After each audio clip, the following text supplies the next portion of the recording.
জগন্নাথ দেবের রোষ এড়াতে, আপনার সংসারের সুখ শান্তি বজায় রাখতে বা ফিরিয়ে আনতে, ব্যবসায় উন্নতির জন্য যে নিয়মগুলি আপনাকে অবশ্যই পালন করতে হবে রথের দিন, তা হল রথের দিন ভোরবেলায় ঘুম থেকে উঠতে হবে, সকাল সকাল সেরে নিতে হবে গঙ্গা স্নান, তারপরে নতুন পোশাক থাকলে তা পরবেন, না হলে ধোয়া বস্ত্র পরলেই হবে।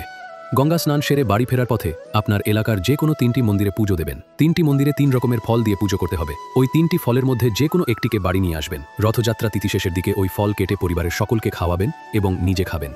আপনার ঠাকুর ঘরে যদি যত জগন্নাথ দেবের মূর্তি থাকে তাহলে সেই মূর্তিতে তুলসী, গোলাপ, সাদা বা হলুদ রঙের ফুল দিয়ে পুজো করবেন। 3 দেবদেবীকে প্রসাদ হিসাবে গোটা ফল খেতে দেবেন। রথের দিন গরিব ব্যক্তি বা অসহায় শিশুদের বসাধ্য মতো সাহায্য করিবেন। রথের দিন সুযোগ পেলে অন্তত একবার রথের দড়ি স্পর্শ করবেন, এতে মহাপুণ্য অর্জন হয়, কেটে যায় নানা দোষ।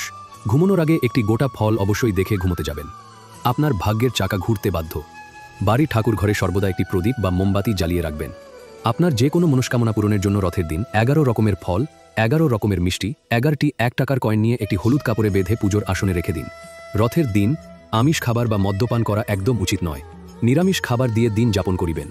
অবলা পশুদেরকে অত্যাচার বা কষ্ট দেবেন না, তাদের আপনার সাধ্যমতো কিছু খেতে দেবেন। রথের দিন অতিরিক্ত শব্দ করা উচিত নয়, তাই যতটা পারবেন নিচু আওয়াজ ব্যবহার করবেন। রথের দড়ি টানার সময় বা রথ দেখার সময় কোনো রকম অশুভ চিন্তা মাথায় এলেই অকল্যাণ নিশ্চিত। রথের দিন আপনার বাড়ি এবং আশেপাশের রাস্তাঘাট পরিষ্কার রাখবেন।